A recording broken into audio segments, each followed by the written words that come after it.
Ya, baik kita mulai. Ya, ini sudah 20 menit kita menunggu ini baru 8. Tadi Ya. ya ya Pak. Oke, baik kita Terus di mulai. foto. Bismillahirrahmanirrahim. Assalamualaikum Halo. warahmatullahi wabarakatuh. Waalaikumsalam Waalaikumsalam warahmatullahi wabarakatuh. Ya, Kasih keras. alhamdulillahirabbil alamin wal aqibatu lil muttaqin wala udwana illa 'alal zalimin. Asyhadu an la ilaha illallah wa asyhadu anna Muhammadar Rasulullah. Allahumma shrah li sadri wa yassir li amri wahlul 'uqdatam min lisani yafqahu qawli. Bapak dan Ibu sekalian, para mahasiswa S2 PAI yang berada di Kolaka Utara, ya, alhamdulillah kita sekarang bertemu di dalam online perkuliahan dengan materi kuliah kita adalah AIK. AIK ini adalah Al-Islam dan Kemuhammadiyahan. Ya, jadi satu mata kuliah yang menjadi mata kuliah wajib di perguruan tinggi Muhammadiyah yang bernama AIK, Al-Islam dan Kemuhammadiyahan. Jadi AIK ini di perguruan tinggi Muhammadiyah itu semua ada. Jadi mulai dari eh, sekolah, mulai dari sekolah dasar, kemudian menengah, pertama menengah atas, S1, S2, bahkan S3. Ya, jadi ini menjadi mata kuliah wajib bagi perguruan tinggi atau mahasiswa untuk mahasiswa perguruan tinggi Muhammadiyah yang ada di Indonesia. Ya, namun demikian kenapa ada kesan itu AIK, Al-Islam dan Kemuhammadiyahan. Al-Islamnya ini adalah menyangkut masalah Islam yang khususnya yang dari Timur Tengah ini yang dibawa oleh saudagar, yaitu yang menjadi ketentuan di dalam kemudian kenapa ada Kemuhammadiyahan, karena di situ ada pemahaman-pemahaman Muhammadiyah, terutama materi ini yang kita akan bahas pada kesempatan ini, yaitu sikap Muhammadiyah terhadap Islam transnasional. Ya, jadi ini mata kuliah ini adalah mata istilahnya itu sikap Muhammadiyah terhadap Islam. Ya, jadi mengapa ada eh, pokok bahasan yang ada di eh, mata-mata kuliah yang ada di Muhammadiyah seperti ini? Karena tidak serta-merta itu gabungan antara Islam secara umum.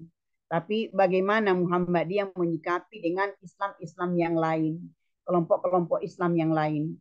Inilah yang insya Allah kita akan bahas bersama. Ya, jadi namanya bukan saya saja yang akan membahas, tapi termasuk Bapak dan Ibu sekalian, Bapak yang harus berpikir bagaimana itu Muhammadiyah itu tentang sikapnya terhadap Islam-Islam yang lain. Ya, Islam yang lain ini yang mana yang dianggap dengan Islam yang lain selain daripada kelompok-kelompok Islam atau organisasi-organisasi Islam yang ada di Indonesia, khususnya yang ada di seluruh dunia pada umumnya. Di dalam Islam ini, ya tentu kan kita sudah tahu bahwa ada aliran-aliran, ada semacam eh, kepercayaan-kepercayaan, ya yang ada di Indonesia ini eh, yang menjadi organisasi Islam itu hanya dua yang terbesar, yaitu Muhammadiyah dengan Nahdlatul Ulama. Ya, jadi kalau Muhammadiyah dengan Nahdlatul Ulama ini dikatakan bahwa apakah berbeda itu Islamnya itu, ya tidak berbeda, Islam yang sama, hanya itu ada semacam pokoknya dibawa kepada akidah, ya tentu ada yang berbeda, tapi itu tidak tidak dijadikan lagi sebagai apa istilahnya itu, eh, tidak dijadikan lagi sebagai apa ya itu yang yang selalu dipertentangkan antara Muhammadiyah dengan Nahdlatul Ulama, tapi itu sudah tidak lagi. Kemudian berikut kita masuk pada apa yang kita maksudkan dengan Muhammadiyah terhadap Islam. Ya, Islam yang seperti apa ini? Nah, sekarang kita melihat belakangan ini banyak gerakan Islam transnasional telah tumbuh dan berkembang di Indonesia. Ya, Islam yang transnasional ini yang dimaksudkan adalah gerakan Islam atau organisasi Islam yang bergerak lintas negara. Ya, bergerak lintas negara. Kemudian di mana pergerakannya melewati batas-batas teritorial. Artinya sesuatu yang menyangkut bagian eh, bagian wilayah atau daerah hukum, itu yang dimaksud dengan teritorial. Jadi organisasi Islam ini yang bergerak lintas negara, itu yang dimaksud dengan transnasional. Kemudian masing-masing gerakan tersebut memiliki ciri-ciri dan karakter berbeda. Tidak banyak orang yang paham tentang hakikat gerakan tersebut, kecuali hanya didasarkan pada pengetahuan sekilas tentang perbedaan masing-masing. Seperti simbol dan materi kajian keislaman yang disuguhkan. Olehnya itu, menjadi penting bagi kita untuk mengetahui masing-masing gerakan Islam transnasional ini dan bagaimana sikap Muhammadiyah terhadapnya. Ini yang penuhnya ini yang kita bahas, ya. Jadi di dalam mengamalkan Islam itu tentu kita melihat juga dengan kiri dan kanan bagaimana sikap-sikap apa namanya, bagaimana sikap-sikap mereka melihat dengan apa yang dilakukan dengan Muhammadiyah dalam gerakan Islam ini. Dan mereka juga pahami bahwa Muhammadiyah itu seperti ini. Nah, yang hanya mau diketahui ini bagaimana sikapnya Muhammadiyah terhadap mereka. Ya. Kemudian ada makna Islam transnasional. Berdasarkan terminologi, terdapat 3 makna Islam transnasional. Ya. Yang pertama, secara demografis berarti pergerakan Islam. Ya. Jadi pergerakan Islam yang dilakukan oleh beberapa kelompok umat Islam di luar dari Muhammadiyah dengan Nahdlatul Ulama. Kemudian yang kedua, berdasarkan lembaga keagamaan berarti kelembagaan yang memiliki jaringan internasional. Ya. Jadi kelembagaan yang memiliki jaringan internasional atau perpindahan ide atau gagasan dari individu, ya, dari individu antara kelompok kepada individu atau kelompok lain. Ya, jadi seperti itu yang dikatakan di dalam makna Islam transnasional. Kemudian berikut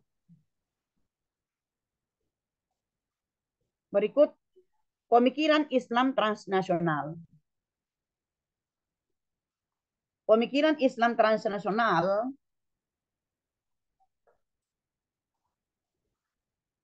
Indonesia merupakan negara berpenduduk Muslim terbesar di dunia karena mayoritas penduduknya menganut agama Islam.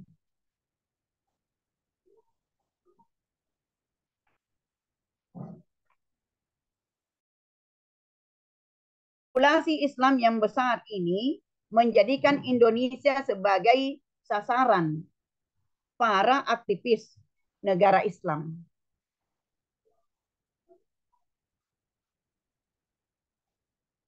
Jadi popularitas populasi Muslim yang besar ini menjadikan Indonesia sebagai sasaran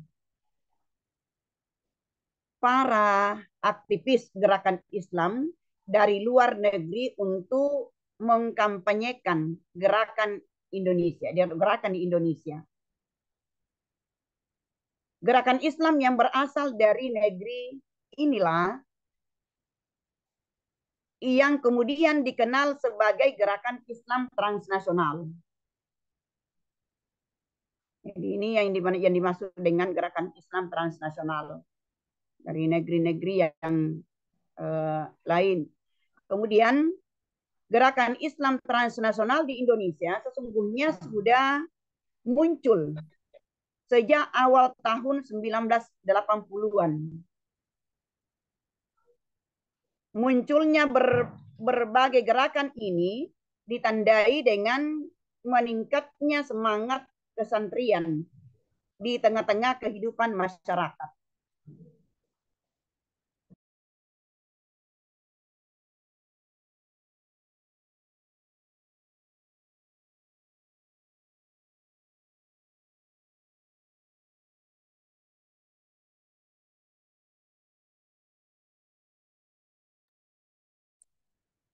Oke.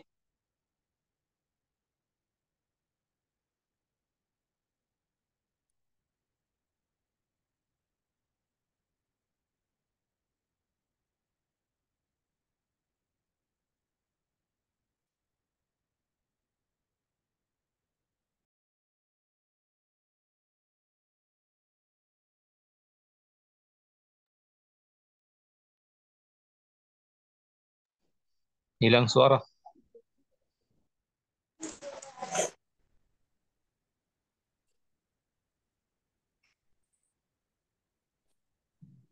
Ya, jadi berikut gerakan Islam transnasional di Indonesia sesungguhnya sudah muncul sejak awal tahun 80-an. Munculnya berbagai gerakan ini ditandai dengan meningkatnya semangat kesantrian di tengah-tengah kehidupan masyarakat. Ya, jadi di sini namanya kesantrian artinya malah sebelum Ahmad Dahlan mendirikan Muhammadiyah ini ya sudah ada kesantrian. Namun kesantrian ini nanti bermunculan lebih banyak lagi ketika Muhammadiyah sudah mempunyai gerakan-gerakan yang di tengah-tengah kehidupan masyarakat.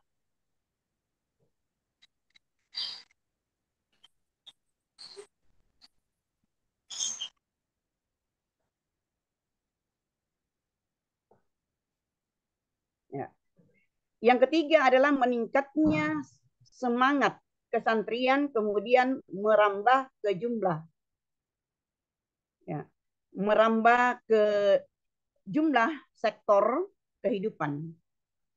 Seperti di kalangan akademisi atau kampus, kemudian pemerintahan, organisasi kemasyarakatan.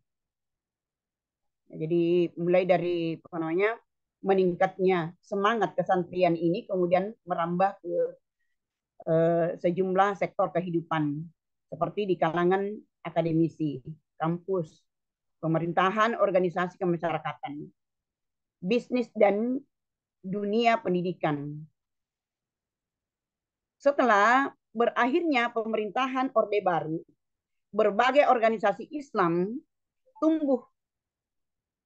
Ya, berbagai organisasi Islam tumbuh dengan pesat dan mencengangkan.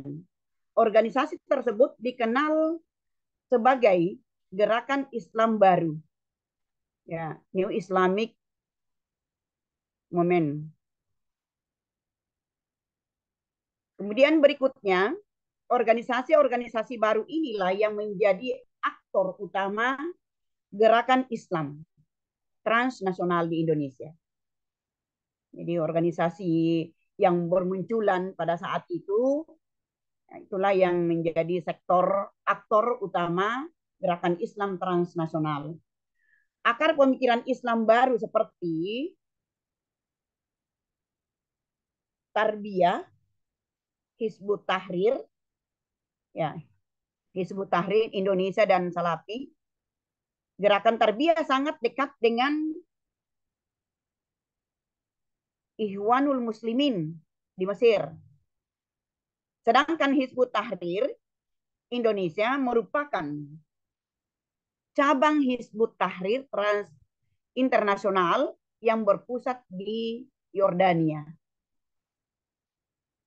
Lalu Salafi adalah himpunan para aktivis yang berjejaring dengan gerakan Salafi di Timur Tengah, khususnya Arab Saudi dan Kuwait.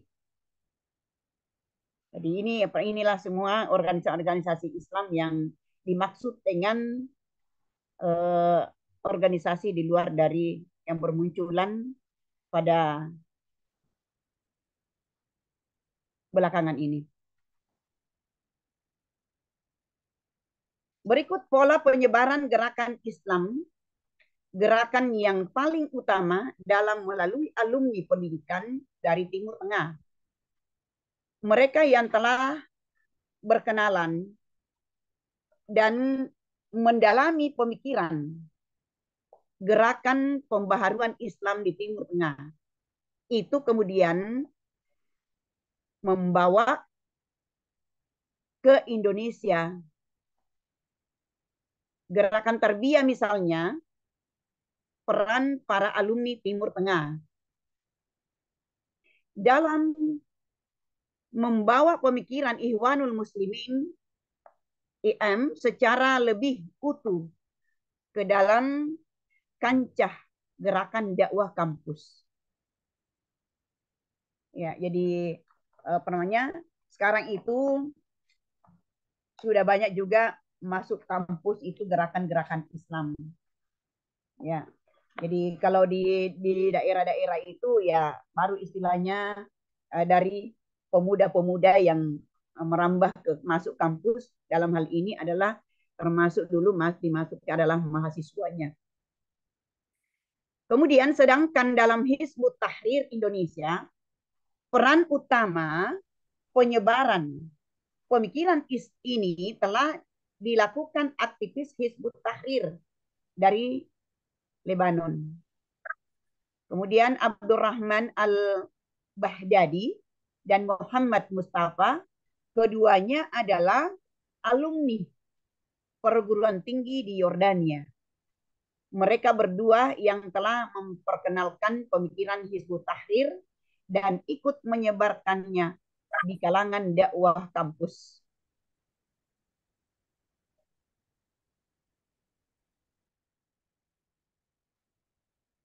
Kemudian penyebaran pemikiran berikutnya untuk gerakan Salafi.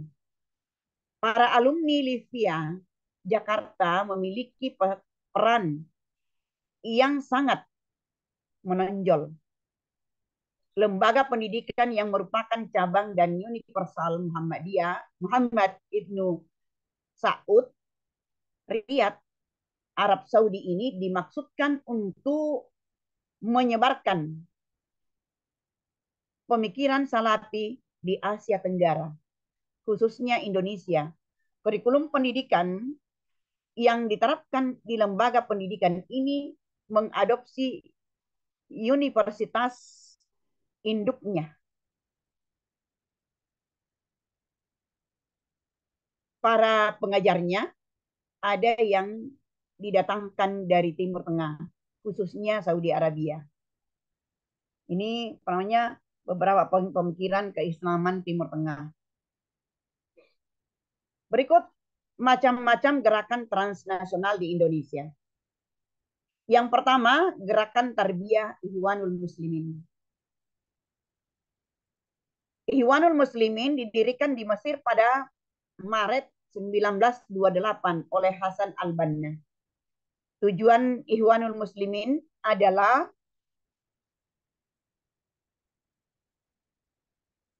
Tujuan Ikhwanul Muslimin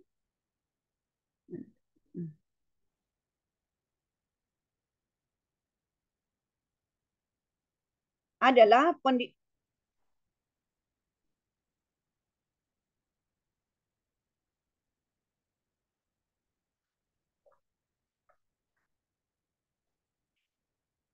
membentuk dan menjalin ikatan persaudaraan antar sesama muslim di bawah penerapan hukum Islam dalam sebuah daulah Islamiyah dengan berpedoman pada Al-Quran dan hadis.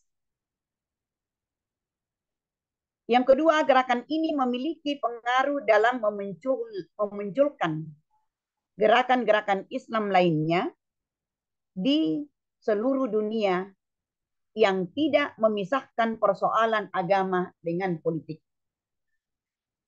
Selain itu, gerakan ini juga berkembang ke berbagai negara, sekalipun sempat dilarang untuk dikembangkan di negaranya sendiri di Mesir. Pada awal masuk ke Indonesia, gerakan tarbiyah merupakan bentuk pengajian dan pembinaan khusus untuk menggunakan kelompok kecil sampai 10 orang. Yaitu jadi namanya awal masuknya gerakan tarbiyah ke Indonesia ini ya khusus pembinaan khusus menggunakan kelompok kecil. Yaitu jadi ini namanya sudah biasa yang seperti ini. Jadi Muhammadiyah juga seperti itu dulu di awal daripada eh, gerakan dakwah itu, gerakan tablik itu ya kelompok-kelompok kecil dulu yang dibina 5 sampai 10 orang. Yang disebutkan dengan salah satu kelompok khalaqah. Kemudian kegiatan dakwah kampus yang menggunakan materi dan metode Ikhwanul Muslimin ini ketika reformasi pada tahun 1998, para aktivis gerakan tarbiyah mendirikan sebuah partai, ya, sebuah partai politik yang diberi nama Partai Keadilan Sejahtera (PKS). Ya, jadi ini di dalam salah satu gerakan Islam ini yang dimaksud dengan gerakan tarbiyah atau Ikhwanul Muslimin. Ya, ini yang pertama-tama membuat partai dengan disebut dengan Partai Keadilan Sejahtera, yaitu PKS. Ya, yang masih ada sekarang ini. Sikap Muhammadiyah terhadap tarbiyah ini atau Ikhwanul Muslimin. Kita lihat apa yang menjadi sikapnya Muhammadiyah. Gerakan tarbiyah dikembangkan PKS pada awalnya tidak menjadi masalah bagi Muhammadiyah, tetapi dalam realisasinya di masyarakat, gerakan tersebut kemudian banyak menggunakan fasilitas Muhammadiyah maupun Aisyah untuk tujuan mereka. Hal ini mendorong pimpinan pusat Muhammadiyah mengeluarkan surat keputusan yang bernomor surat keputusan nomor 149/2006 yang diperkuat pimpinan pusat Aisyah dengan surat edaran nomor 2/2007 di 2007. Di antara isi surat tersebut adalah meningkatkan kepada warga Muhammadiyah, mengingatkan ya, bukan mengingatkan kepada warga Muhammadiyah tidak terkecuali Aisyah bahwa PKS adalah sebuah partai politik, sifatnya seperti partai yang lain dan arahnya pada kekuasaan. Ya, jadi itu ketika sudah mendirikan partai politik ini Ikhwanul Muslimin, ya Muhammadiyah sudah mengeluarkan surat edaran kepada seluruh pimpinan-pimpinan Muhammadiyah mulai dari pusat sampai ke daerah itu untuk menyampaikan bahwa ya mungkin sudah tiba waktunya tidak lagi diberikan semacam uh, lowongan untuk melakukan pengkaderan-pengkaderan karena masuk dalam partai politik. Nah, disinilah kita tahu bahwa ternyata di Muhammadiyah itu tidak mempunyai partai politik. Jadi makanya itu di Muhammadiyah itu tidak diizinkan lagi kalau ada gerakan Islam yang mempunyai partai politik itu berada di lokasi atau berada di amal usaha Muhammadiyah untuk melakukan pergerakannya. Jadi pada saat itu sudah di eh, komitmen antara Muhammadiyah dengan Aisyah itu tidak lagi mengizinkan berada di amal usaha untuk melaksanakan pergerakannya karena itu sudah ada arah yang lain seperti partai politik yang dilakukan itu. Jadi olehnya itu sampai dengan sekarang itu kalau perannya di amal usaha Muhammadiyah itu di perguruan tinggi atau di kampus atau di sekolah-sekolah itu ya sampai sekarang itu tidak diizinkan lagi kalau ada partai politik yang akan menggunakan fasilitas-fasilitas yang ada di Muhammadiyah. Karena Muhammadiyah tidak memiliki partai politik. Dan Muhammadiyah kalau dikatakan bahwa apakah Muhammadiyah itu adalah berpartai politik, itu tidak berpartai politik. Tapi yang berpartai politik itu adalah anggota-anggotanya. Dan kalau anggotanya masuk di partai politik itu ya harus menanggalkan kalau ada jabatan yang ada di Muhammadiyah. Tidak boleh mencampur baurkan antara ya pokoknya partai politik dengan gerakan pergerakan Islam yang dilakukan dalam kehidupan sehari-hari. Kemudian berikut, selain itu pimpinan pusat juga mengingatkan kepada seluruh jajaran pimpinan persyarikatan termasuk pimpinan amal usahanya untuk tidak memberi izin atas penggunaan fasilitas Muhammadiyah sebagai tempat kegiatan partai politik. Ya, jadi mulai pada saat itu. Jadi tidak lagi tahun 2006 dan 2007.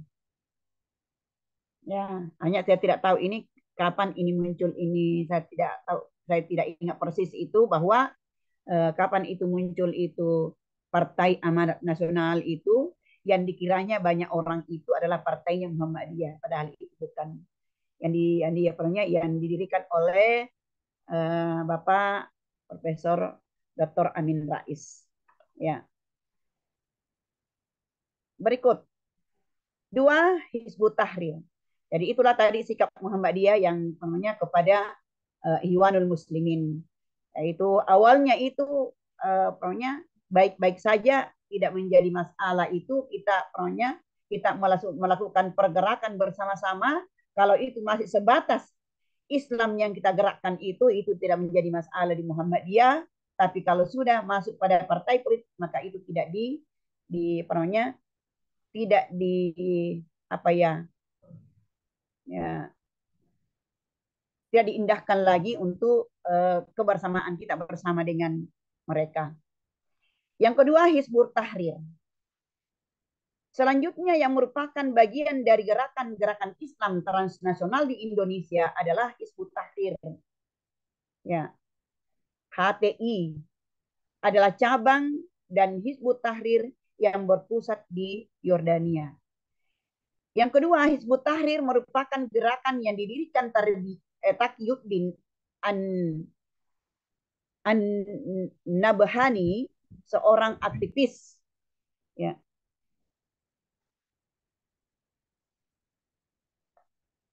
sekaligus guru di Al-Qudus ya, Taikut Palestina tahun 1952. Gerakan Hizbut Tahrir menginginkan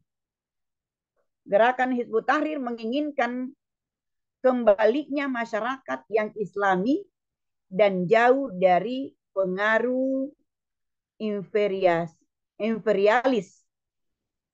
Tujuan mereka adalah tegaknya kehidupan Islam dengan terlebih dahulu mendirikan negara Islam. Karena itu, gerakan mengembangkan ajaran pan-Islamisme yang artinya persatuan Islam dengan cita-cita mendirikan khilafah Islamiyah, ya, negara Islam secara internasional yang berkiblat di Yogyakarta, di Yordania, ya, yang berkiblat di Yordania. Jadi ini salah satu prinsip dari Hizbut Tahrir itu, ya, mau menegakkan yang dimaksud dengan khilafah. Khilafah ini adalah termasuk cita-cita untuk mendirikan eh, negara Islam, ya, mendirikan negara Islam. Kemudian eh, negara Islam ini yang dicetuskan oleh Hizbut Tahrir itu tidak kesampaian, ya, bahkan itu tahun berapa itu Hizbut Tahrir itu sudah di apa diubarkan di Indonesia, ya, karena itu mungkin terlalu terlalu keras untuk mau melakukan dengan pertentangan-pertentangan yang berlaku di hukum di Indonesia. Kemudian secara bahasa Hizbut Tahrir berarti partai pembebasan. Ya, kalau diartikan secara bahasa, Hizbut Tahrir ini adalah partai pembebasan. Sedangkan secara istilah Hizbut Tahrir merupakan sebuah partai politik yang menghendaki adanya kemerdekaan atau pembebasan masyarakat dan adanya dampak buruk yang disebabkan oleh nilai-nilai budaya Barat terhadap, ya, nilai-nilai budaya Barat terhadap akhlak, budaya dan moral masyarakat, khususnya umat Muslim, untuk melawan dominasi Barat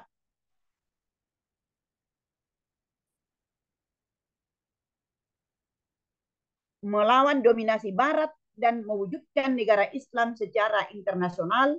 Maka Hizbut Tahrir mengembangkan jaringan ke banyak negara. Pelan tetapi pasti. Hizbut Tahrir telah tersebar ke seluruh negara Arab, Timur Tengah, negara-negara di Eropa, hingga wilayah Asia Tenggara. Menurut Hizbut Tahrir, amar ma'ruf nahi mungkar adalah tugas negara. Sehingga sudah wajib hukumnya untuk mendirikan negara Islam. Tidak terkecuali di Indonesia.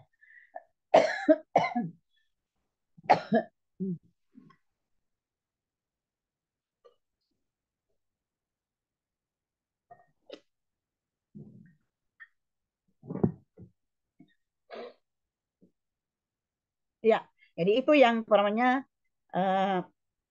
perilaku atau gerakan Hizbut Tahrir.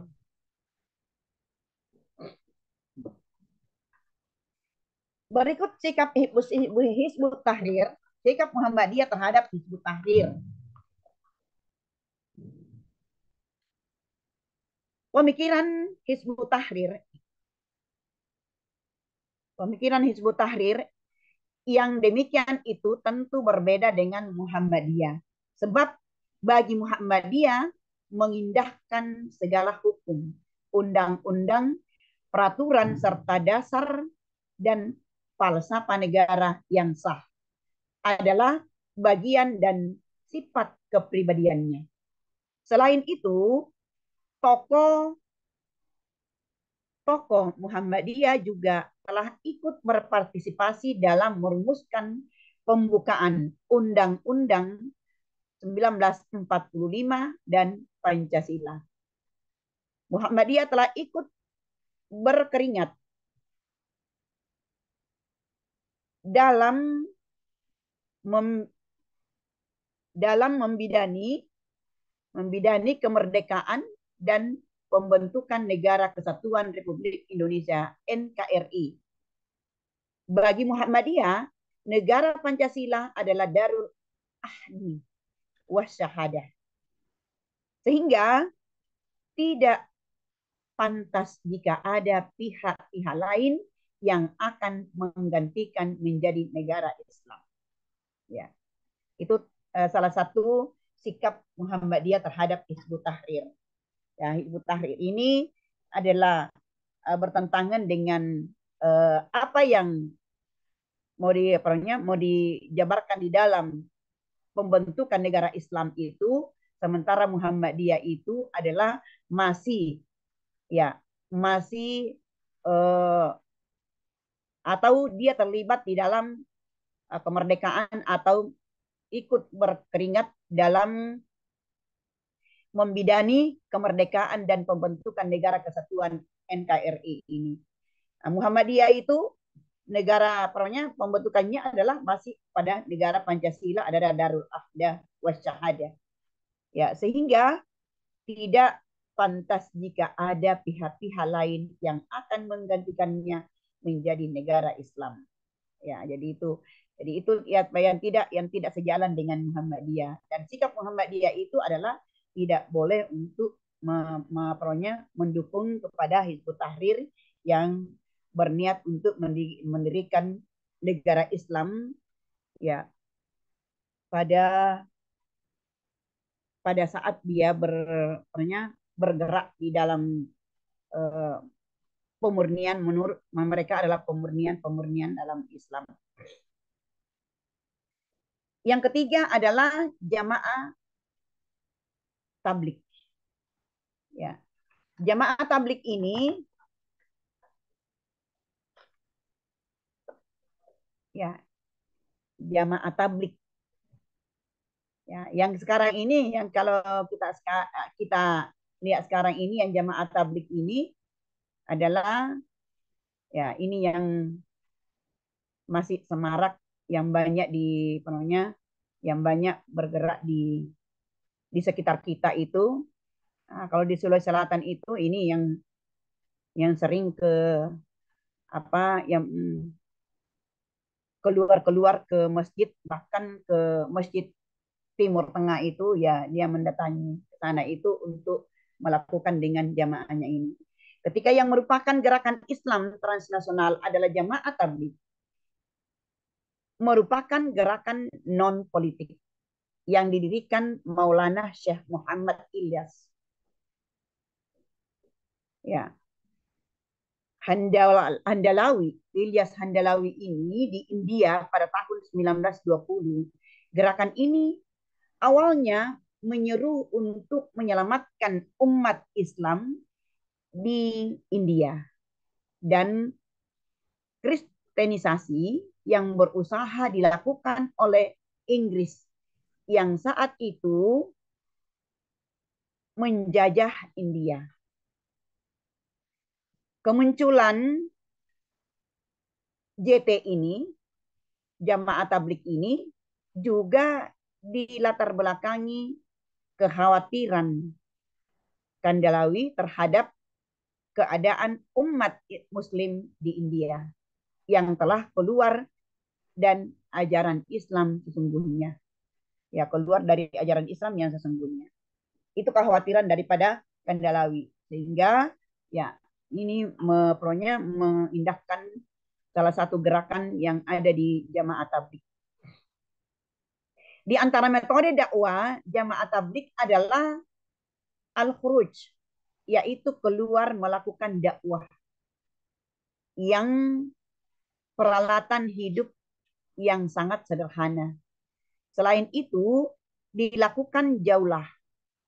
Ya, dilakukan jaulah, yaitu dakwah yang dilakukan dengan berkunjung ke rumah-rumah. Nah, itu yang dilakukan oleh jamaah tabligh. Nah, kemudian untuk menyebar ajaran Islam, mengajak beribadah ke masjid sekaligus menyambung silaturahmi. Ya, kalau ini khusus untuk pribadi saya, kalau ini jamaah tabligh ini, ya banyak yang perlu dikagumi kepada jamaah tabligh dengan kesungguhannya, dengan ketangguhannya, senantiasa mengajak kepada saudara-saudara kita yang berada di Islam itu untuk mengajak kepada kembali kepada jalan yang benar bagi yang sudah tidak peduli dengan ajaran-ajaran Islam. Ya, banyak di antara umat Islam ini ya yang terkadang itu berada di apalagi dengan adanya sekarang Android ini ya hanya sekarang itu di rumah-rumah ronda itu di rumah di rumah-rumah ronda atau di rumah singgah atau di halte-halte itu banyak orang yang duduk-duduk di situ itu yang tidak peduli lagi dengan pokoknya pelaksanaan ibadah di dalam ajaran Islam. Karena apa? Ya itu tadi banyak yang sudah terpaut dengan Androidnya, banyak yang sudah terpaut dengan eh, grup-grup dengan kelompok-kelompok sehingga tidak ingat lagi dengan melaksanakan perintah Allah. Sehingga ini jamaah tablik ini ya JT ini adalah melakukan panggilan-panggilan dengan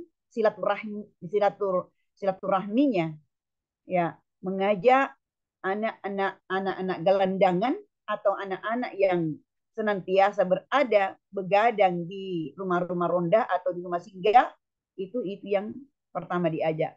Saya pribadi ini kagum dengan melihat yang seperti ini.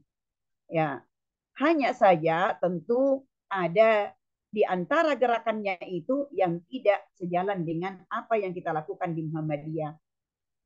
Iya, jadi ada salah satu yang saya tidak sejalan dengan itu.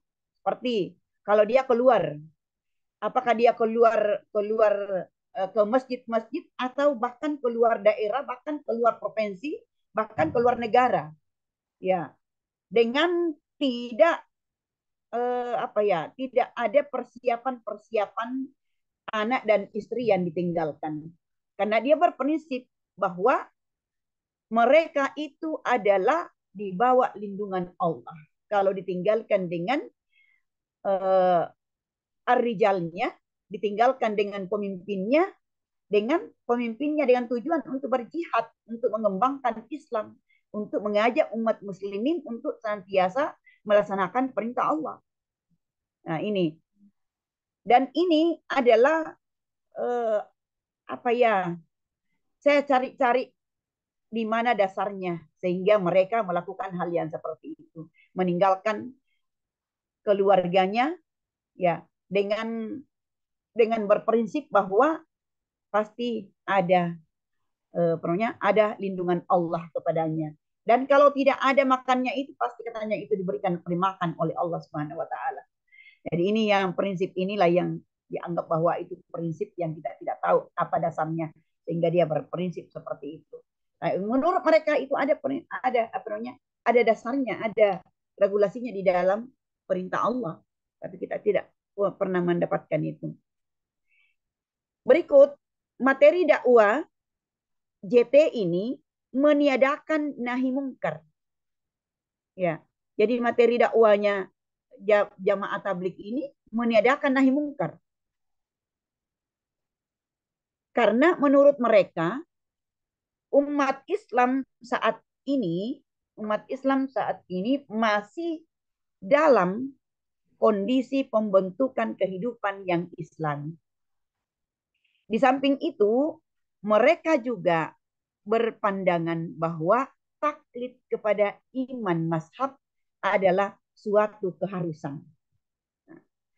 Suatu keharusan.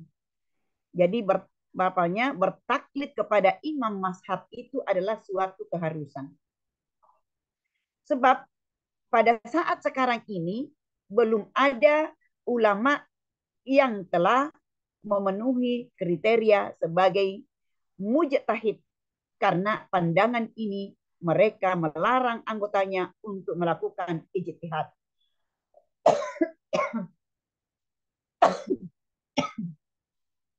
Iya.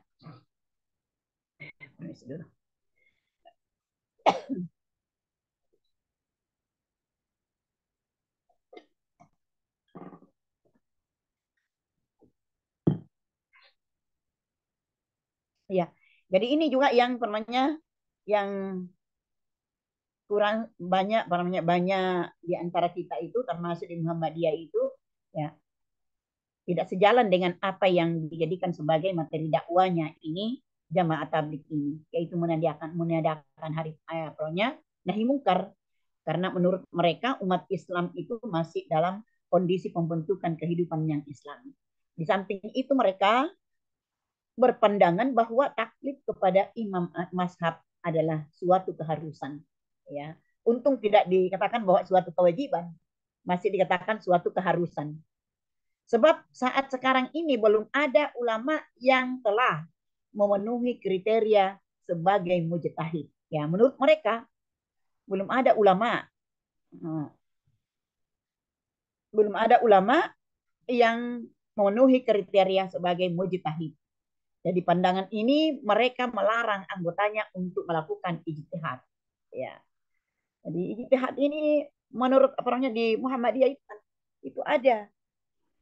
Nah, sementara mereka ini adalah ya pandangannya mereka melarang anggotanya untuk melakukan ijtihad.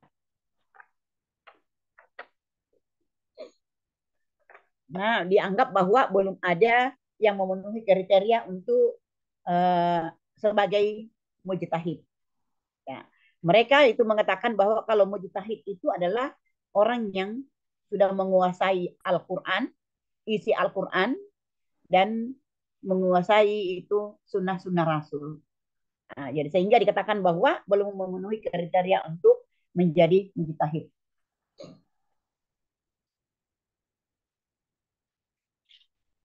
Berikut, sikap Muhammadiyah terhadap jamaah tabligh. Sikap Muhammadiyah terhadap jamaah tabligh ini, para pengikut jamaah tabligh harus dibaiat terhadap syekhnya dan menghormatinya sebagaimana menghormati Rasulullah. Ya, jadi permanya dilakukan pembaiatan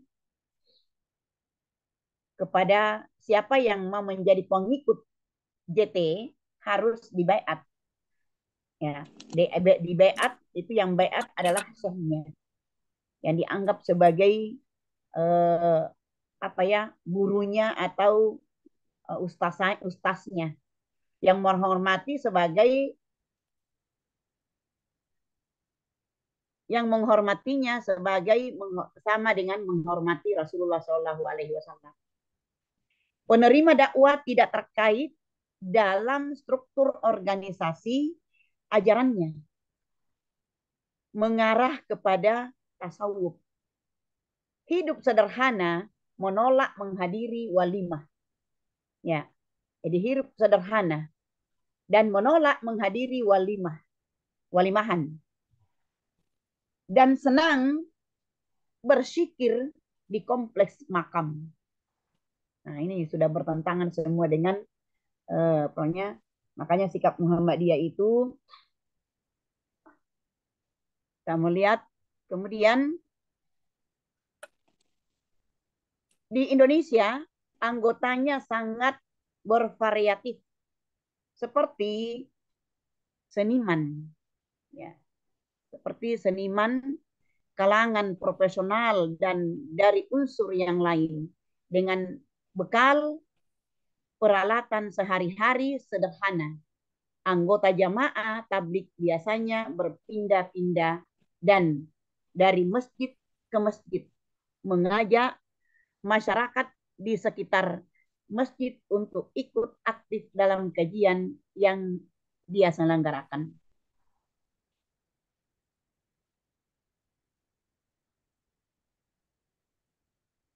Ini apa yang dilakukan oleh jamaah tabligh itu. Pemikiran jamaah tabligh itu berbeda dengan Muhammadiyah. Mereka menganjurkan mengikuti imam mazhab, sedangkan Muhammadiyah netral, tidak terhadap mazhab. Mereka mengajarkan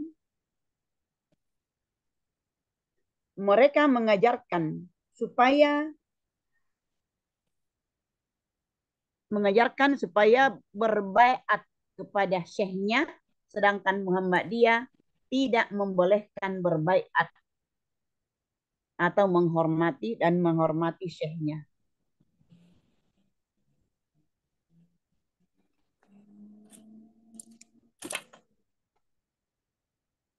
Sebagaimana menghormati Rasulullah, sedangkan Muhammadiyah mengajarkan menghormati pimpinan sewajarnya saja. Ya. Berikut, karena itulah dan sisi pemikiran, gerakan dan metode dakwah yang ditetapkan Jamaah Tabligh dengan Muhammadiyah sangat berbeda. Perbedaan-perbedaan tersebut bukan untuk dipertentangkan, tetapi perlu dihargai sebagai suatu mozaik dan kemajemukan gerakan Islam yang ada di Indonesia. Ya, jadi Muhammadiyah itu sudah jelas-jelas tidak sama dengan pergerakannya, jauh berbeda dengan pergerakan yang dilakukan oleh JT. Ya, namun Muhammadiyah itu tidak ada hak untuk melarangnya untuk berbuat demikian, karena permanya harus tetap dihargai, karena sebahagian gerakannya itu ya dapat membantu dengan termasuk Muhammadiyah terbantukan itu kalau mengajak itu. Karena di Muhammadiyah itu malah ada semacam rumah-rumah singgah yang harus dibenahi.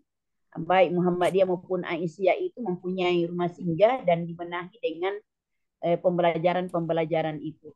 Dan itu sudah terbantukan dari jamaah tabligh kalau yang seperti itu. Ya, namun yang lainnya itu banyak sekali perbedaan yang terlalu jauh antaranya itu dengan pergerakan-pergerakan yang dilakukan oleh Muhammadiyah dengan yang dilakukan oleh jamaah tabligh. Tapi sikap Muhammadiyah terhadap jamaah tabligh itu tidak ada hak Muhammadiyah untuk menghakimi jamaah tabligh itu untuk dan memusuhi untuk tidak mau menganggap sejalan dengan gerakan-gerakan Islam yang dilakukan dengan jamaah tabligh.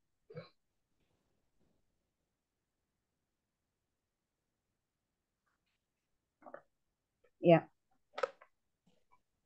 Berikut sifat Muhammadiyah terhadap Islam transnasional.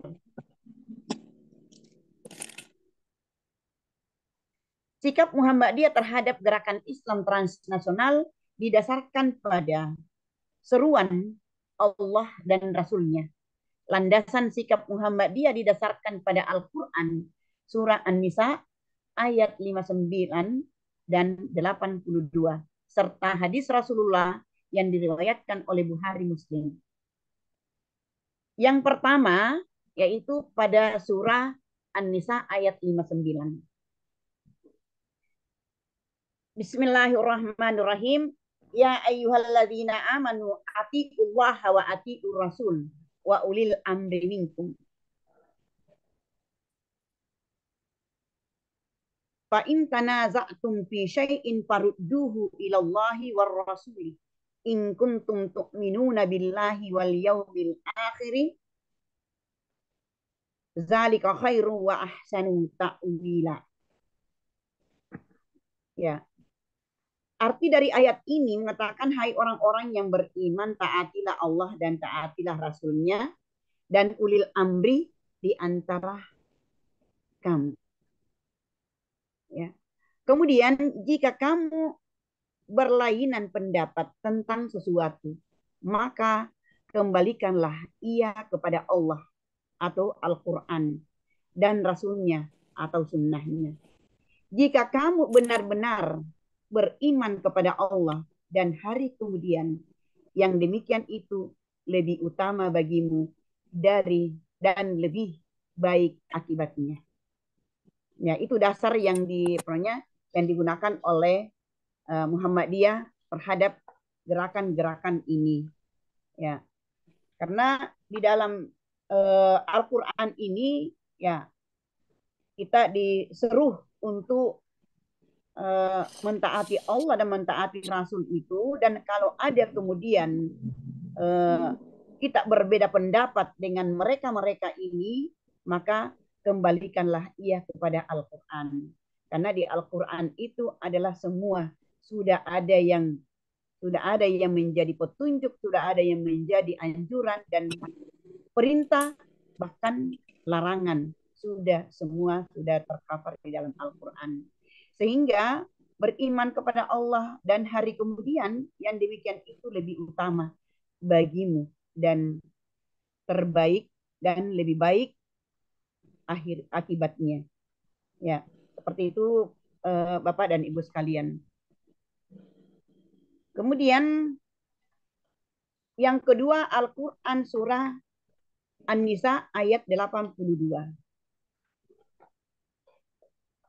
Bismillahirrahmanirrahim. Afala yatadabbaruna al-Qur'an walau kana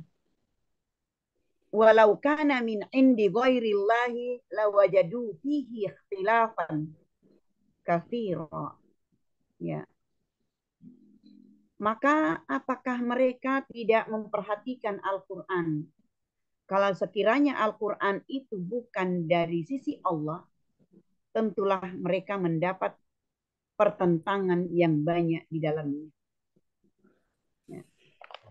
Kalau hadis Rasulullah Shallallahu Alaihi Wasallam yang diriwayatkan oleh Bukhari Muslim yang berbunyi, yang artinya jika seorang hakim menetapkan hukum, kemudian ia berjihad dan hasilnya benar-benar, maka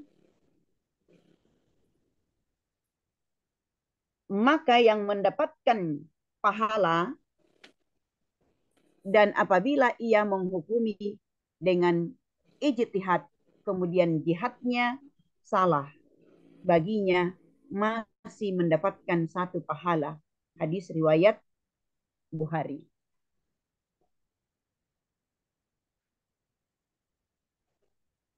Berikut, Muhammadiyah berpendapat bahwa pintu ijtihad tetap terbuka sepanjang masa.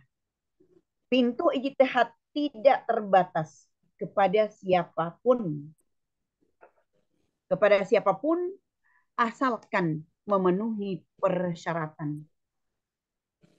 Ya. Jadi ijtihad itu senantiasa terbuka kalau menurut Muhammadiyah. Jadi tidak tertutup. Ijtihad yang dilakukan oleh Persyarikatan Muhammadiyah dilakukan secara bersama-sama, yaitu melalui ulama-ulama yang terhimpun dalam majelis tarjih dan tajdid. Ya. Jadi perannya bersama-sama yang dilakukan oleh ulama-ulama yang terhimpun dalam majelis tarjih dan majelis tajdid. Berikut, apabila terjadi perbedaan pendapat di kalangan umat Islam, baik berkaitan dengan masalah akidah, ibadah, atau bidang lain, sesuai surah An-Nisa ayat 59, hendaknya kalian mengembalikan perbedaan pendapat tersebut kepada ajaran Allah dan Rasul-Nya, Quran dan As-Sunnah.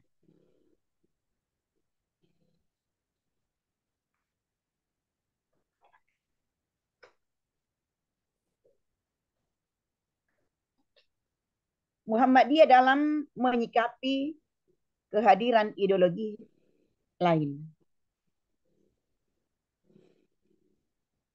Yang pertama, Muhammadiyah merupakan organisasi Islam independen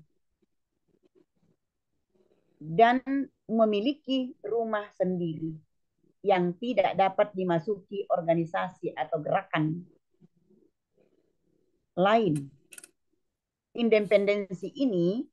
Independensi seperti itu sudah selayaknya dihargai oleh siapapun, lebih oleh sesama organisasi Islam.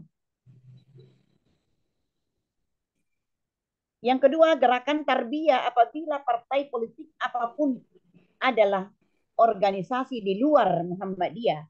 Karena itu, jika masuk ke dalam tubuh Muhammadiyah dan menarik anggota atau menyebarkan paham gerakannya.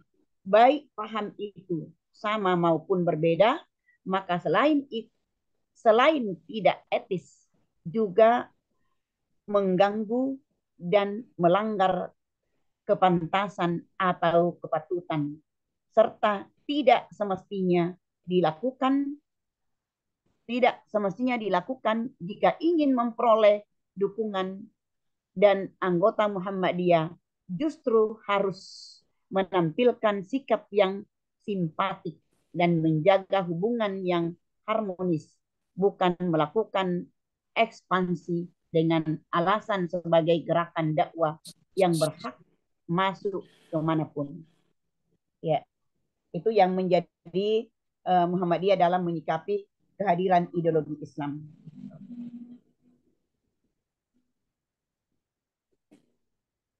Berikut yang ketiga,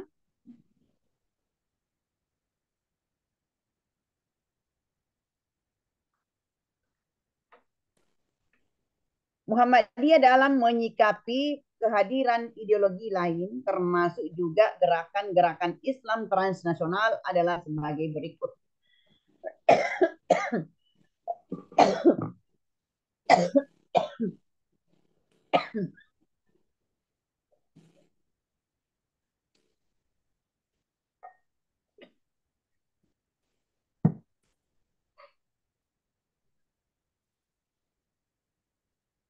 Satu, Muhammadiyah merupakan organisasi Islam independen dan memiliki sendiri yang tidak dapat dimasuki organisasi gerakan lain. Independen seperti itu sudah layaknya dihargai oleh siapapun. Lebih-lebih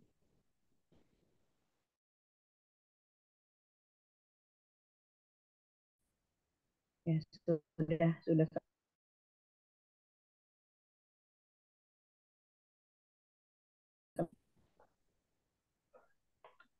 akan menghimpit apalagi simpati dan mendukung penyebaran paham organisasi lain, apalagi yang bersentuhan dengan partai politik bagi sebagian kalangan Muhammadiyah, merupakan sikap yang tidak mencerminkan komitmen utama dalam bermuhammadiyah. Yang keempat, berukhuwah, bertasamu, bertoleransi, bekerja sama dengan sesama komponen umat maupun masyarakat luas merupakan bagian dan sikap dasar gerak Muhammadiyah, bukan berarti harus membiarkan paham gerakan lain masuk ke dalam tubuh persyarikatan Muhammadiyah.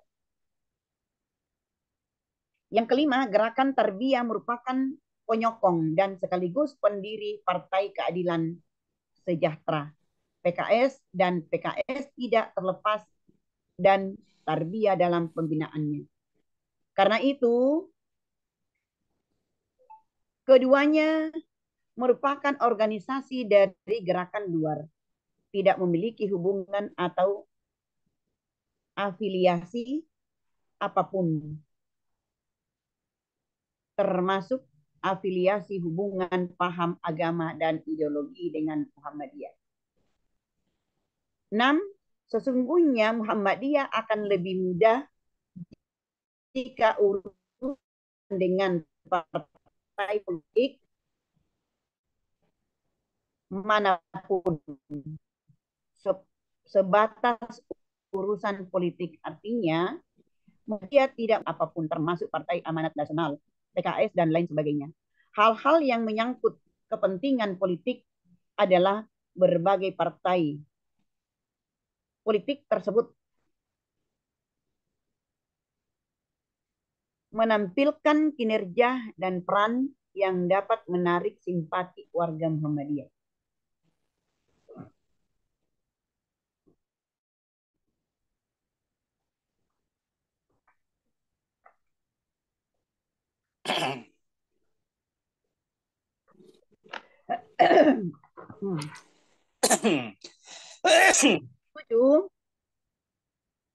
Jika ditanya apakah perbedaan paham Tarbiyah PKS dengan Muhammadiyah, hal itu adalah dijawab dan dapat dijawab jelas ada perbedaannya dengan Muhammadiyah.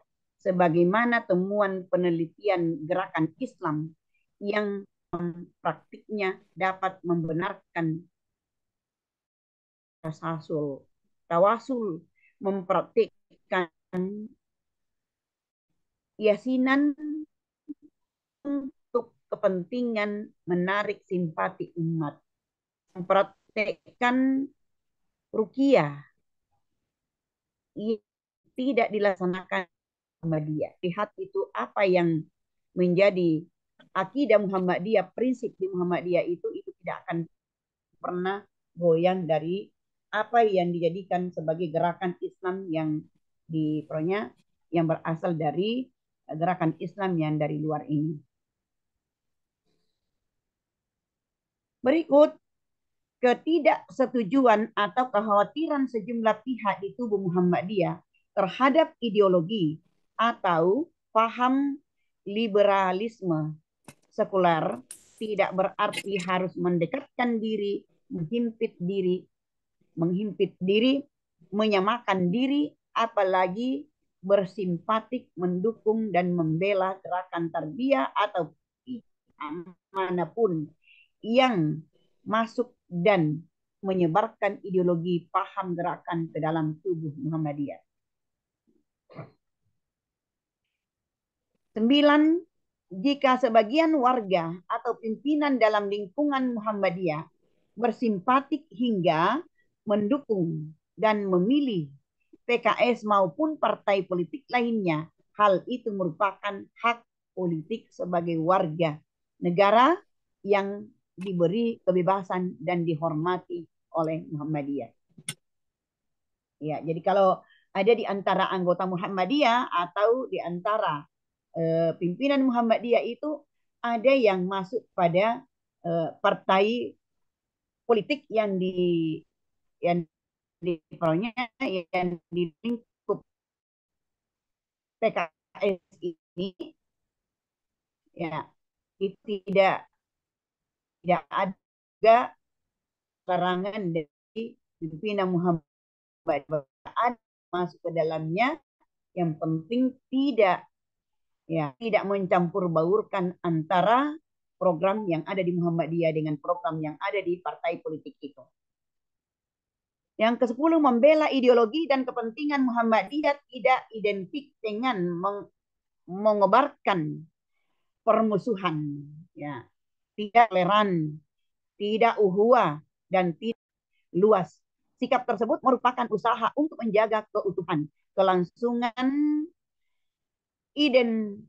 independensi, ya, kelangsungan independensi, dan sikap tersebut merupakan usaha untuk menjaga keutuhan kedaulatan persyarikatan Muhammadiyah. Begitu pula kekhawatiran dan tidak setuju dengan cara sebagian kalangan di Muhammadiyah yang dipandang keras dan tegas terhadap penyebaran tarbiyah, apalagi sambil menyalahkan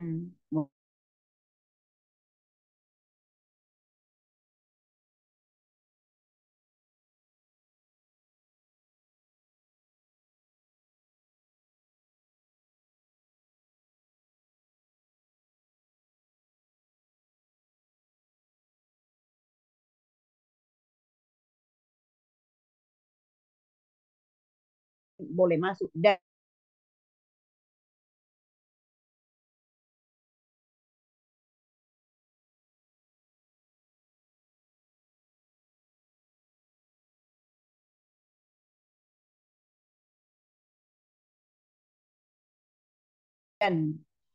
kemudian menarik seterusnya.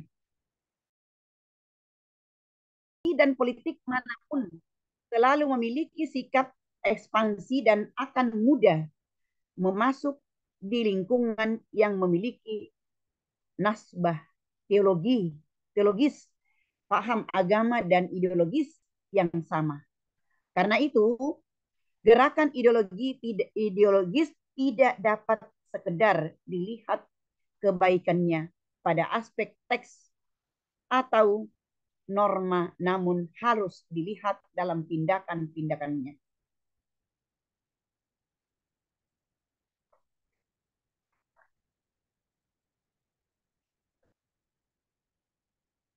Empat belas, jika terdapat logika bahwa biarkan 1000 kembang tumbuh dalam Muhammadiyah, tindakan tepat karena Muhammadiyah bukan tenda besar yang serba bebas dalam dimasuki dan tidak memiliki tertib gerakan sehingga boleh dirambak siapa saja untuk masuk dan berekspresi di dalamnya. Logika tersebut juga tidak berlaku untuk mewadahi, membiarkan dan menghimpitkan diri dengan kembang yang bernama partai politik atau organisasi di bawahnya. Nah, itu.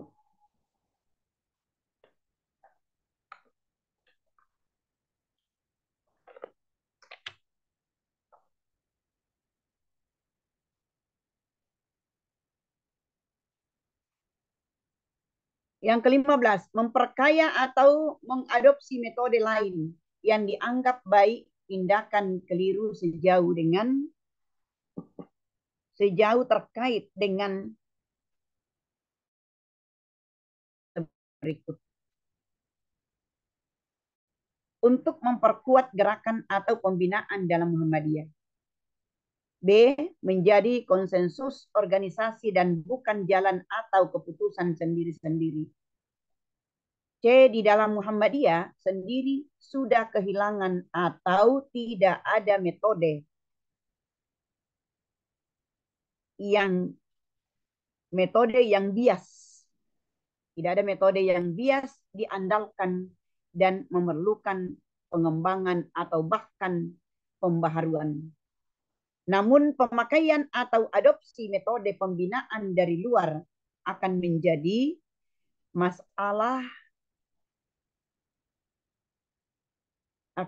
masalah manakala memiliki kaitan dengan A. Dipakai untuk mengembangkan paham atau kepentingan lain di luar Muhammadiyah, sehingga bukan membesarkan persyarikatan, namun malah justru memperlemah. B. Dikembangkan secara sendiri-sendiri dan tidak berada dalam sistem Muhammadiyah. C. Membiarkan metode dan sistem yang dimiliki Muhammadiyah sendiri sebagai barang terlantar. Padahal Muhammadiyah telah memiliki sistem pembinaan seperti Darul Arkam, Baitul Arkam, Gerakan Jamaah dan Dakwah Jamaah, Keluarga Sakinah, dan lain-lain yang sangat sistematik, praktis, dan strategis. Ya, jadi itu yang menjadi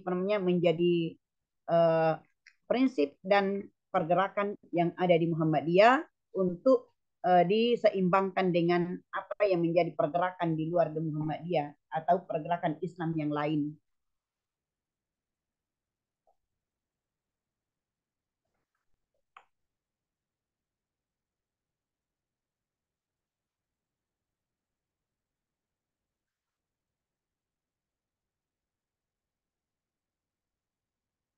Yang terakhir adalah fenomena gerakan yang mengatasnamakan Islam.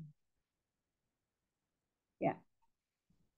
Pertama, maraknya berbagai aksi kekerasan yang mengatasnamakan agama menjadi Islam dalam posisi tertuduh. Islam cenderung diidentikan sebagai agama teror dan penyebar kekerasan. Munculnya gerakan yang berupaya mendirikan negara Islam dengan mengatasnamakan ISIS. Ya, jadi ini kita sudah pernah mendengarkan di pada tahun 2000 berapa itu ada ISIS, kemudian tidak ISIS atau Islamic State of Iraq and Syria dengan cita-cita mewujudkan Darul Islamiyah universal di muka bumi adalah contoh kecil yang telah menjadikan Islam dalam posisi tertuduh. Yang kedua, atas nama jihad fisabilillah, mereka melakukan gerakan politik dengan pendekatan kekerasan dan intimidasi yang sesungguhnya jauh dari ajaran Islam. Pemaknaan jihad oleh ISIS disalahartikan dan tidak diletakkan pada tempatnya. Karena itu, atas nama jihad yang mereka dengungkan membuat banyak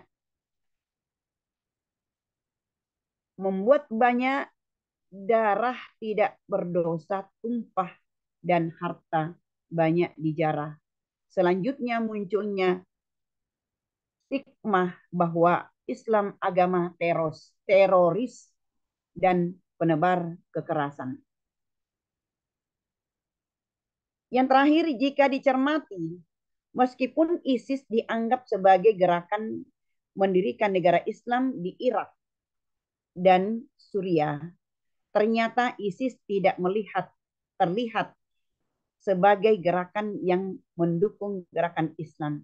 Sebab contoh ISIS tidak pernah terdengar mendukung kemerdekaan Palestina. Dan ISIS tidak memusuhi Israel sebagai Zionis Yahudi yang menjajah tanah Palestina. Ini artinya jika ISIS dianggap sebagai gerakan Islam, perlu dipertanyakan eksistensinya. Bahkan bisa jadi ISIS adalah bentukan Zionis yang pola mengiming orang Islam untuk menggabung dalam gerakan Zionis dengan label Islam. Ya, ini yang pertamanya yang kita perlu kita bahas di dalam diskusi nantinya itu. Yang perlu dibahas itu termasuk dalam ketiga gerakan Islam ini yang masuk pada kategori transnasional, yang termasuk juga dengan prinsip-prinsip yang ada di ISIS ini, walaupun itu tidak tidak mendapat izin untuk melakukan pembentukan negara Islam yang ada di Indonesia. Ya, namun apa yang dipaparkan tentang sikap Muhammadiyah terhadap Islam, ya itu adalah merupakan salah satu prinsip dan pembawaan di dalam akidah Islam yang ada di Muhammadiyah. Ada sekalian, namun ini sudah karena kita terlambat tadi mulai, ya. Tetap itu saya berikan kesempatan untuk melihat kembali apa yang saya sudah paparkan tadi itu yang dapat kita bahas untuk kesempatan ini, ya, mumpun masih ada waktu sedikit sebelum azan asar, ya, karena kita akan diskusikan ini tentang. Kemudian saya tanya dulu, Pak Nasri Hamang sudah pernah mengajar di AIK? Ya. Sudah pernah ada satu dosen yang masuk. Pernah satu kali, Prof. Tapi belum. sudah. Pernah masuk Pak Nasri Hamang satu kali. Iya. Oh ya, nanti saya tanya itu. Sudah ada tugas yang diberikan belum? Belum, Prof. Belum. Masih pengantar baru. Oh ya. Nanti dulu saya saya berkonsultasi dulu dengan beliau itu supaya nyambung dengan diskusi kita nanti.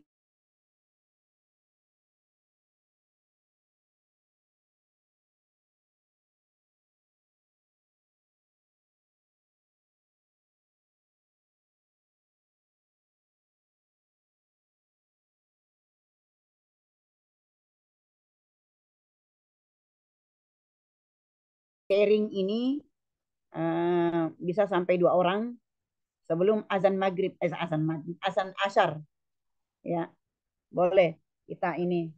Jadi kita sudah tahu ada di Muhammadiyah itu, akidah Muhammadiyah itu seperti apa, ya. Jadi itu terutama kepada sikap Muhammadiyah terhadap Islam yang lain. Ya, silakan Pak kalau ada yang ini. Mohon izin, Bu Prof. Walaupun kita nantinya itu tetap itu kita akan diskusikan ini dengan diskusi istilahnya diskusi sharing silang antara dosen dan antara mahasiswa dengan mahasiswa itu.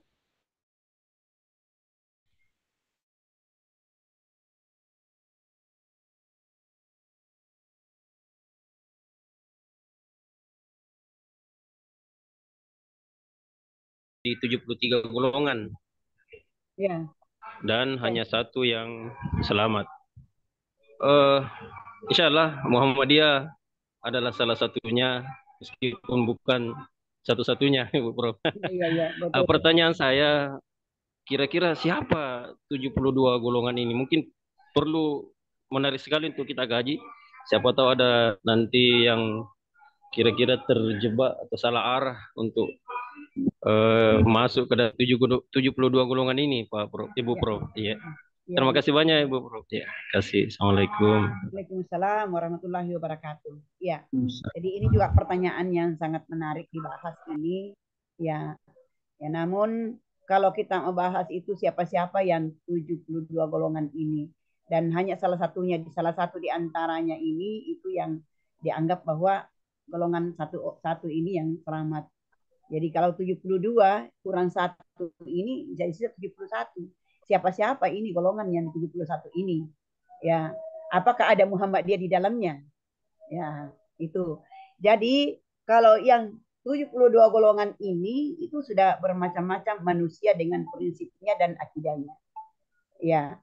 Jadi kalau diskusi kita dulu itu pernah kita diskusikan itu yang 71 golongan itu adakah Muhammadiyah di dalamnya?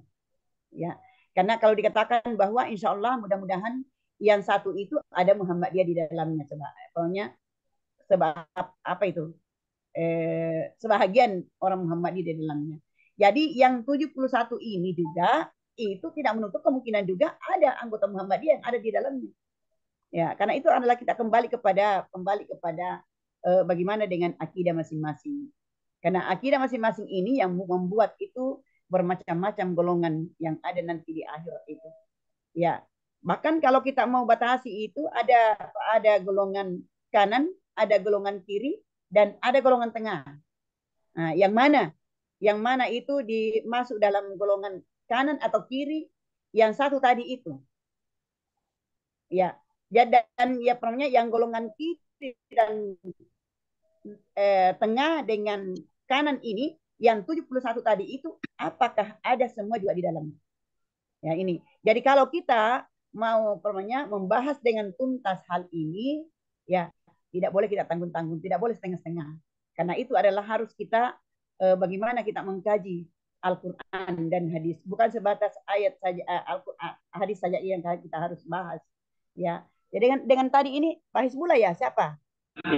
Iya Bu Prof. Pak Hizbullah ya. Jadi Iya. itu, jadi insya Allah kita akan bagaimana untuk kita lebih intensif lagi untuk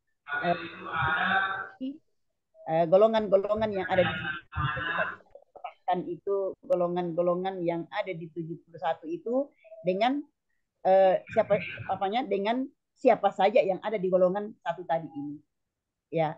Saya kira begitu Pak Hizbullah. Jadi nanti kita kita akan bahas lebih lanjut dan kita akan peta-petakan itu. Mana saja itu, siapa. Kita kira-kira ini kita berada di golongan mana. Ya, kita ini kita kira berada di golongan mana. Karena ini ya, dan itu tadi itu dikatakan Pak Hizbullah bahwa insya Allah mudah-mudahan itu Muhammadiyah ada di golongan yang satu tadi. Ya itu. Kalau kita lihat itu yang tidak mencampur baurkan antara akidah Islam dengan akidah yang lain. Ya, saya kira seperti itu dulu Pak Hizbullah. Tapi izin Bu Prof, ada tadi sedikit. Ya. Ada lagi pertanyaan Bu Prof. Masih ada. Iya, sedikit. Ya, silakan. Assalamualaikum warahmatullahi wabarakatuh. Waalaikumsalam warahmatullahi wabarakatuh. Terima kasih atas kesempatannya. Singkat saja barangkali, saya keseharian sebagai imam masjid juga, dan 2 hari raya ini agak bingung-bingung dan bimbang dengan hari raya.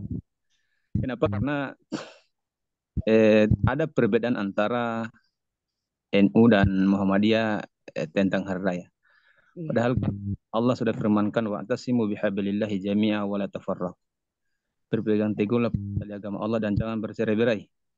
Apakah kemudian tidak bisa disatukan antara NU dan Muhammadiyah untuk hari raya ini? Karena saya pribadi sebenarnya cenderung perhitungan Muhammadiyah yang kemarin ini, Idul Fitri Idul Adha ini, saya cenderung pada perhitungan Muhammadiyah. Tapi lagi-lagi jamaah saya lebih banyak yang ikut pemerintah.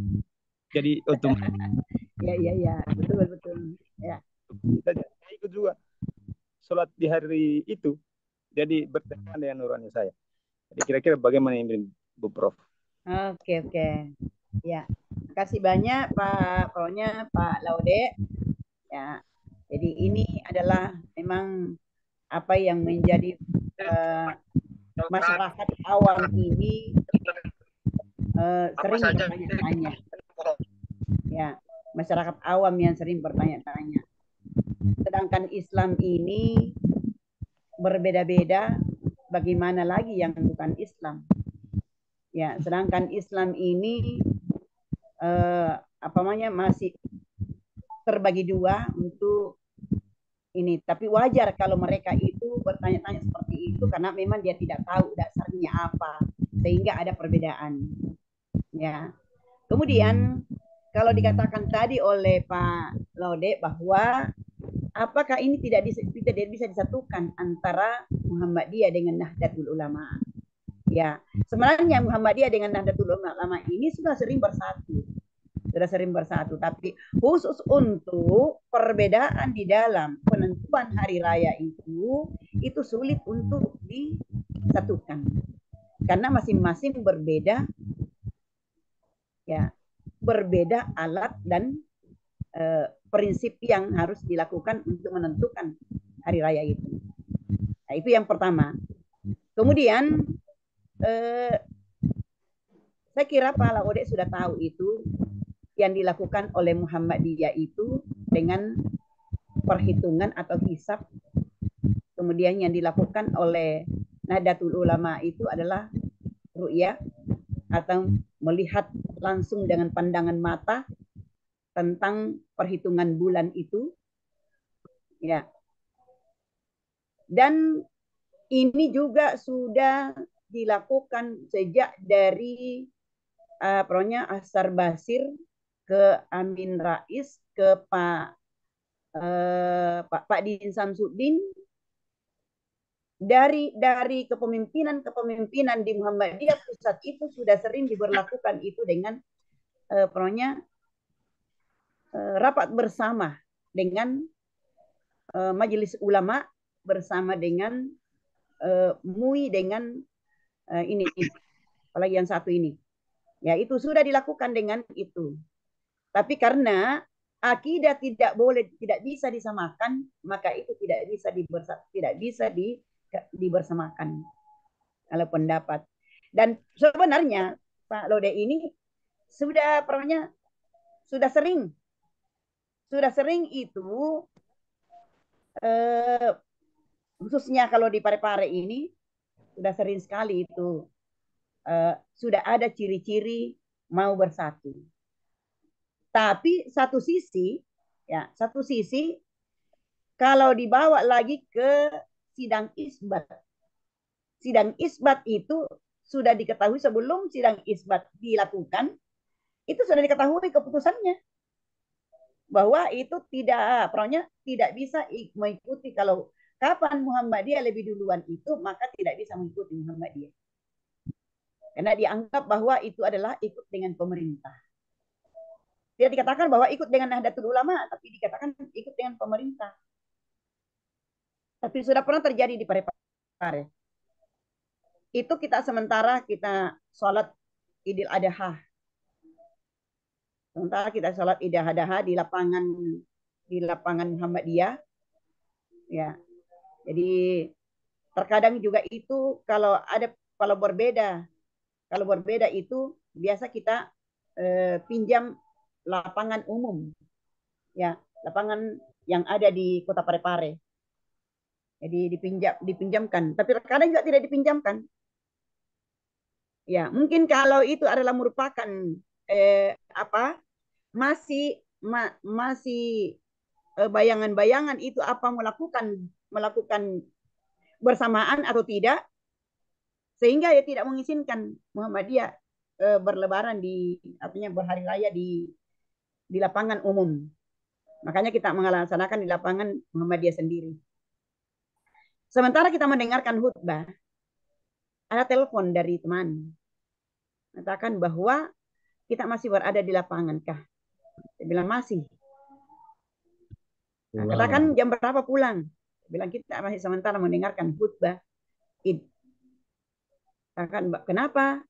Saya bilang ya kita juga ini sudah buka puasa, tidak berpuasa juga hari ini. Oh begitu, iya. Jadi kita ini sudah dihimbau dari Pak Kiai, ya Ustaz kita di Nahdlatul Ulama itu, bahwa kita sekarang ini kita harus ke masjid raya pada saat itu. Untuk apa? Kita harus puasa, kita harus lebaran hari ini. Kenapa? Iya, karena sudah jelas sekali itu bulan di atas itu sudah masuk 1 Syawal. Ya. Bahkan ini sudah ada saliak bayangan itu untuk masuk, kalau sore nantinya itu pas itu sudah kelihatan itu 2 Syawal. Ya. Itu. Jadi pada saat itu mereka itu ikut lebaran. Pernah juga satu kali itu dia perintahkan kepada semua warganya itu, semua anggotanya harus buka puasa pada saat itu, tidak boleh lagi berpuasa karena sudah jelas itu 1 Syawal hari ini, sudah haram berpuasa. Sehingga dia tidak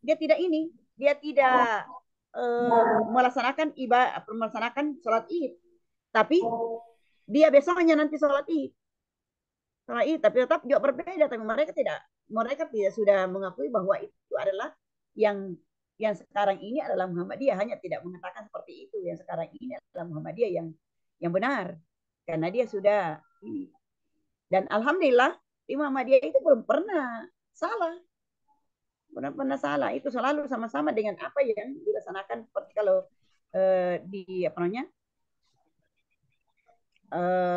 hari raya Id dengan hari raya Adha, nah itu selalu bersamaan dengan di tanah haram. Nah itu. Kalau dikatakan tadi oleh Pak Lode itu bahwa apakah tidak bisa disamakan, apakah tidak bisa disatukan? Ya, sudah diusahakan itu disatukan, tapi sulit disatukan karena itu adalah persoalan akidah. Ya, persoalan akidah itu. Hanya saja kalau akan bawa persatuan itu ya selalu ada persatuan antara Nahdlatul Ulama dengan ini. Tapi untuk satu ini, untuk hari raya ini, kedua hari raya ini, ya ini adalah sulit untuk dipersatukan Pak Lode, karena memang itu adalah persoalan akidah. Persoalan akidah di dalamnya. Ya, terima kasih Pak Lode. Terima kasih Bu Prof. Ya, jadi nanti ya kita akan pokoknya diskusikan lagi kembali itu. Saya kira sudah cukup sampai di sini dulu kita pembahasan kita itu. Nanti kita lihat lagi di pembahasan kedua. Saya ya harus kita nyambung dengan diskusinya nanti itu dengan ini. Jadi nanti saya kirimkan itu anunya. Nanti saya kirimkan sama Pak Akmal, anunya judul-judul tugas kelompok. Ya nanti saya kirim sama Pak Akmal setelah saya dulu dengan konfirmasi dengan Pak Ustaz Nasri Hamam. Ya, saya kira begitu Pak. Ya. Banyak. Ya. Kira cukup di sini sampai di sini kalau bisa materinya di-share, Bu. Ya. Kalau bisa materinya di-share. Oh iya, sebentar saya share materinya.